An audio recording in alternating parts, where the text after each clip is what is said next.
Hi, my name is Cinta Ramirez, and this is my position on call-out and cancel culture. Firstly, I'm going to discuss why call-out and cancel culture is significant in American society today. So my first reason is that people can bring attention to what someone says or does that goes against what most people believe is right.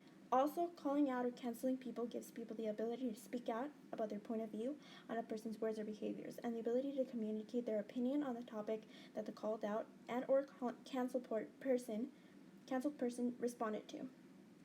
Moreover, when a person gets called out or canceled, they are punished for what they did or said by being the center of attention for views that are wrong, or sometimes not even wrong, but just different from what everybody else believes is correct.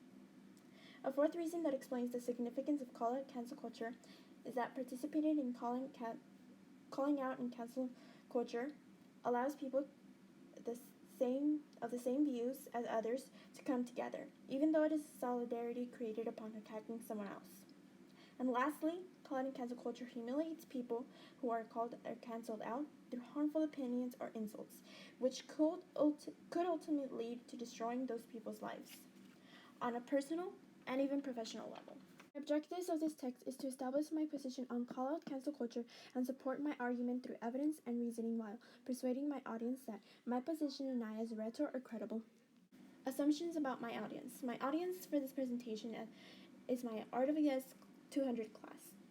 Some of my assumptions that I believe my class has is that they probably think canceling out occurs only to those who say or do something wrong.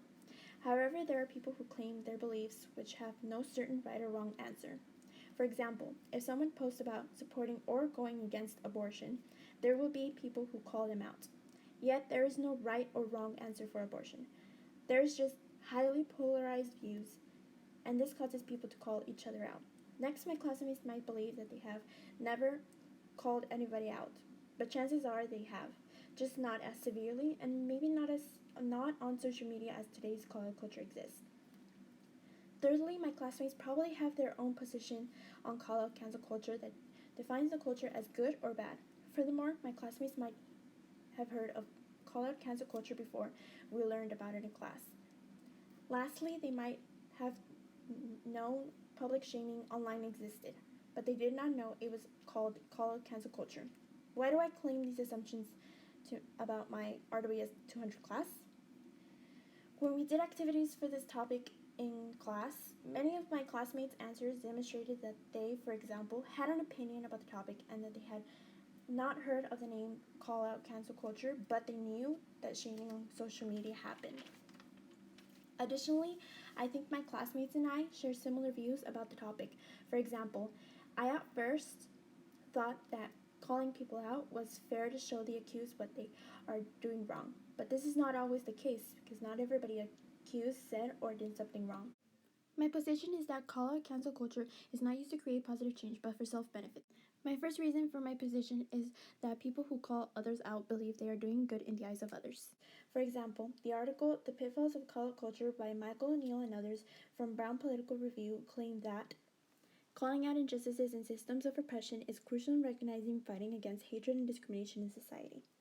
O'Neill is claiming that call-out culture is like activism, where people fight against injustices. So when people participate in calling others out, it is because there is a widespread belief that there is something wrong with what the accused said.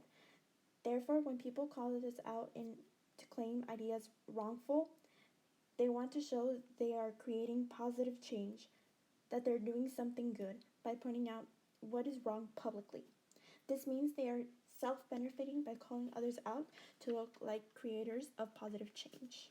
My second reason for my position is that individuals who cancel people out try to establish their credibility of conforming to societal norms. For instance, the article What is Cancel Culture and What Does It Have to Do with the SPLC by Charles Snow from Alliance Defending Freedom states that some believe cancel culture is simply ordinary people voicing their disfavor of other ordinary people on social media. In other words, people call others out to show they don't agree with those people's claims. But in addition to disagreeing, people who call others out want to demonstrate they are supporting the popular, correct view. So when they are challenged to not supporting society's norms, They take people down to prove, look, I am on your side. I just said I don't support that. I don't support the other view. In addition, this is evidenced by the article The Atavism of Cancel Culture by Robert Henderson from City Journal. He claims cancel culture allows people to identify who is loyal to their movement. So Henderson is saying that people demonstrate they are loyal to a side in an argument, that they are conforming to society's norms if they are a certain way, their actions or words. And how do people prove this? Calling people, canceling them out. And once they prove loyal, they are safe from being seen untrustworthy and being seen as non-conforming to what is right. In short, people try to save themselves from public punishment by publicly shaming others, meaning they benefit from calling and canceling others out. Some might object to what I claim, because some might argue that call-out cancel culture is used to defend marginalized people and makes notice of those who oppress others. Call-out cancel culture is benefiting society. However, I argue that call-out cancel culture is not benefiting society if people are helping a group of people by putting others down. This is ineffective because we are maybe helping one group, but now people are oppressing another group. And if this continues, a cycle of unfair treatment, because how will others help those who are accused? By calling canceling others out too. My third reason is individuals who call people out feel better about themselves by degrading others. In the same article by Henderson on slide 7, Henderson states, people search for the misdeeds of others because it offers status. In other words, when people call others out, they are seen as speakers for others. So, calling others out offers becoming known for being like an activist, which means they gain status as an activist. As a result, people who participate in call out cancel culture feel good about themselves because they are supposedly creating change by speaking against wrong ideas. However, how did accusers gain the activist status? By humiliating the accused. In short, people who call others out are self-benefiting and not benefiting society by gaining status when they use call-out cancel culture. My last reason why call-out cancel culture is used for self-benefit is that individuals feel a sense of contribution when they shame others. The article by Adrian Matee from The Guardian, Call-Out Culture, How to Get It Right and Wrong, mentions that former President Obama pointed out that call-outs can give the illusion that you're affecting change. To put it differently, Matee claims that Obama argues that call-out culture is not activism, yet many people believe it is.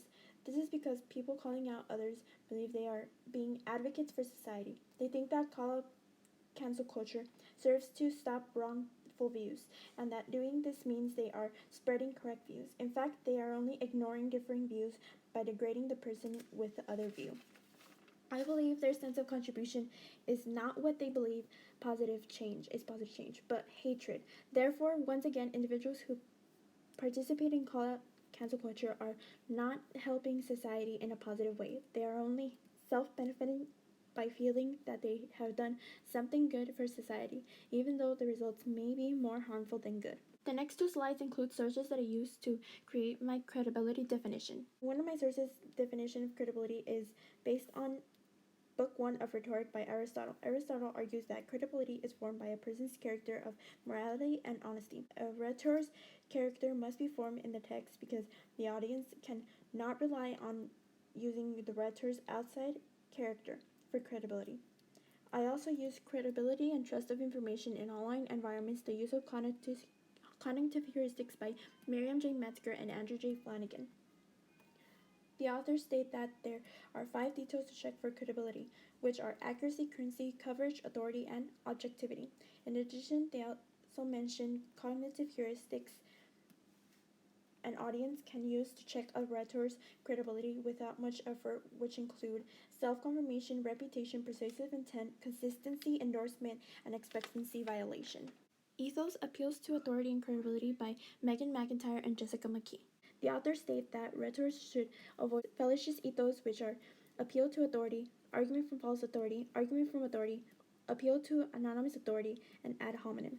McIntyre and McKee emphasize that intrinsic authority and borrowed credibility are good points to check a rhetor's credibility. I will now detail and check for my credibility. My first criteria is proficiency and knowledge in the topic. I met this requirement by providing my position on the topic of call cancel culture and supporting my argument with reasons and evidence. So, by establishing my position, I am showing that I am knowledgeable about call cancel culture. Additionally, providing in-depth information on my position is a second criteria. I give my reasons for my argument and I back up my argument with explanations and evidence. By doing so, I am not just making claim, I make my claim with support. My third criteria for credibility is expressing regard for others. My very argument shows that I care for others. It is indirect, but claiming that call-out cancel culture is for self-benefit demonstrates I want call-out cancel culture to be a tool for creating real positivity and not more shame.